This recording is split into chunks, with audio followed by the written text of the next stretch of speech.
वालिदैन की इज़्ज़त और एहतराम, इस्लाम की रोशन तालीमात। आज की इस पुरसुकून घड़ी में आइए हम अपने दिलों को खोलते हैं और इस्लाम की इन खूबसूरत तालीमात पर गौर करते हैं जो हमारे वालिदैन के साथ हमारे रिश्ते को मुक़द्दस बनाती हैं। ये वो तालीमात हैं जो सदियों से मुसलमान घरानों में मोहब्बत और एहतराम का चराग जलाती आई हैं। हज़रत अबू हुरैरा रज़ियल्लाहु अन्हु से रिवायत है कि एक शख्स ने रसूलुल्लाह सल्लल्लाहु अलैहि वसल्लम से पूछा, या रसूल अल्लाह, मेरे हुस्न सुलूक का सबसे ज़्यादा हक़दार कौन है? आप सल्लल्लाहु अलैहि वसल्लम ने फरमाया, तेरी माँ। उसने फिर पूछा, फिर कौन? आपने फरमाया, तेरी माँ। उसने तीसरी बार पूछा, फिर कौन? आपने फरमाया, तेरी माँ। चौथी बार पूछने पर आपने फरमाया, फिर तेरा बाप। ये हदीस शरीफ हमें बताती है कि वालिदैन ख़ास तौर पर माँ का मकाम अल्लाह के नज़दीक कितना बुलंद है। 3 बार माँ का ज़िक्र और फिर बाप का ज़िक्र, ये इस बात का वाज़ह इशारा है कि वालिदैन की खिदमत और उनका एहतराम हमारी ज़िंदगी का बुनियादी हिस्सा है। एक और ख़ूबसूरत हदीस में रसूलुल्लाह सल्लल्लाहु अलैहि वसल्लम ने फरमाया, जन्नत माँ के कदमों तले है। ये कितना गहरा एहसास है। जन्नत जैसी अजीम नेमत का रास्ता हमारी माँ के कदमों से गुज़रता है। ये सिर्फ़ एक जुमला नहीं बल्कि एक मुकम्मल फ़लसफ़ा है जो हमें सिखाता है कि वालिदैन की रिज़ा में अल्लाह की रिज़ा छुपी हुई है।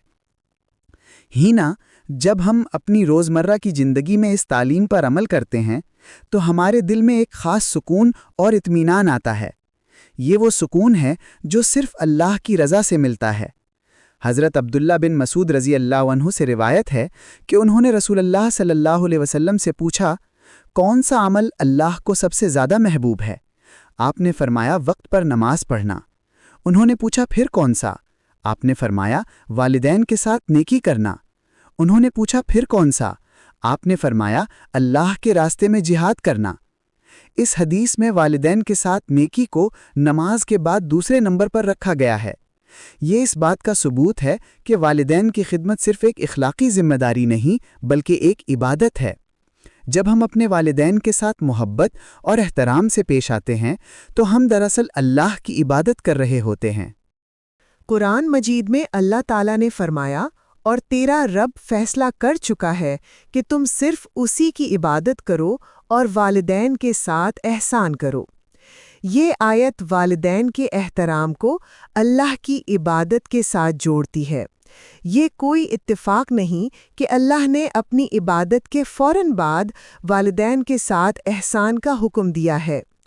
एक और हदीस में रसूल अल्लाह सल्लल्लाहु अलैहि वसल्लम ने फरमाया, जो शख्स अपने वालिदैन में से किसी एक को या दोनों को बुढ़ापे में पाए और फिर जन्नत में दाखिल ना हो तो वो बहुत बदनसीब है।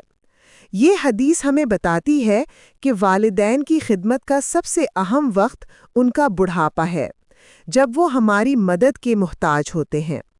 बुढ़ापे में वालिदैन की ज़रूरियात बढ़ जाती हैं। वो जिस्मानी तौर पर कमज़ोर हो जाते हैं, उनकी याददाश्त कम हो जाती है और कभी-कभी वो छोटे बच्चों की तरह हमारी तवज्जो चाहते हैं। ये वो वक्त है जब हमें सब्र और मोहब्बत का मुज़ाहिरा करना चाहिए। जिस तरह उन्होंने हमारे बचपन में हमारी हर ज़रूरत का ख्याल रखा, अब हमारी बारी है कि हम उनकी खिदमत करें। हज़रत अबू उसैद सादी रज़ियल्लाहु अन्हु की रिवायत है कि एक शख्स रसूलुल्लाह सल्लल्लाहु अलैहि वसल्लम के पास आया और कहा, या रसूलल्लाह, क्या मेरे वालिदैन के मरने के बाद भी उनके साथ नेकी का कोई तरीका है? आपने फरमाया, हाँ, उनके लिए दुआ करना, उनके लिए इस्तग़फ़ार करना, उनके वादों को पूरा करना, उनके दोस्तों का एहतराम करना और उनके रिश्तेदारों के साथ सिला रहमी करना। ये हदीस हमें सिखाती है कि वालिदैन के साथ नेकी का सिलसिला उनकी मौत के बाद भी जारी रहता है।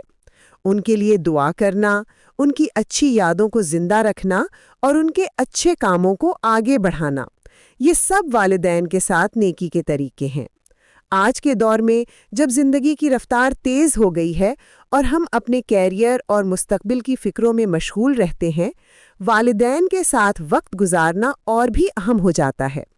एक सादा सा फ़ोन कॉल, उनके साथ खाना खाना, ان کی باتیں سننا، یہ چھوٹے چھوٹے کام ان کے دل میں خوشی کی لہر دوڑا دیتے ہیں۔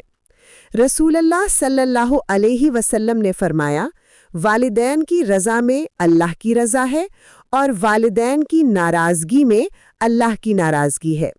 یہ حدیث ہمیں بتاتی ہے کہ والدین کی خوشی اور ناراضگی کا براہ راست تعلق اللہ کی رضا اور ناراضگی سے ہے۔ جب ہم اپنے والدین کو خوش رکھتے ہیں تو ہم اللہ کو بھی خوش کرتے ہیں۔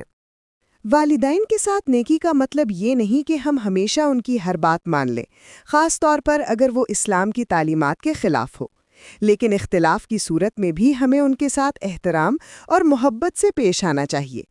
قرآن میں اللہ نے فرمایا، اگر وہ تجھے مجبور کریں کہ تو میرے ساتھ شرک کرے جس کا تجھے علم نہیں تو ان کی اطاعت نہ کر، لیکن دنیا میں ان کے ساتھ بھلائی سے رہ۔ یہ آیت ہمیں سکھاتی ہے کہ والدین کا احترام اور اطاعت میں فرق ہے۔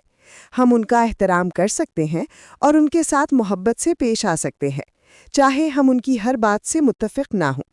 آخر میں یہ یاد رکھنا ضروری ہے کہ والدین کی خدمت صرف ایک فرض نہیں بلکہ ایک نعمت ہے۔